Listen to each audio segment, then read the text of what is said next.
Kita awali informasi pertama pemirsa, akibat tingginya curah hujan disertai angin kencang yang terjadi beberapa hari terakhir mengakibatkan sejumlah pohon besar yang berada di pinggir jalan raya tumbang dan menimpa seorang pengendara sepeda motor. Beginilah kondisi pohon tumbang yang terjadi di pinggir jalan raya di Desa Purwodadi, Kecamatan Badar, Aceh Tenggara. Pohon menimpa seorang pengendara sepeda motor saat melintas. Pohon tumbang juga mengakibatkan antrian panjang kendaraan.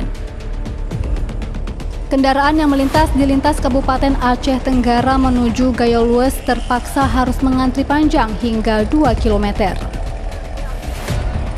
Petugas TNI Polri dibantu oleh masyarakat bergotong royong memotong pohon yang tumbang ke badan jalan agar pengendara dapat melintas.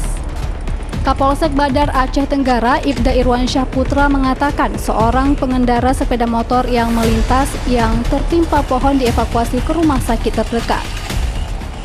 21.30 kita mendapat laporan dari masyarakat bahwasanya di Desa Purwodadi, ketepatan di depan rumah sakit Saudin, ada kayu tumbang dikarenakan intensitas hujan yang tinggi. Menurut keterangan dari masyarakat, ada satu orang yang sedang mengendarai roda 2 mengenai kakinya dan saat sekarang ini sudah dibawa ke rumah sakit untuk dilakukan pengobatan.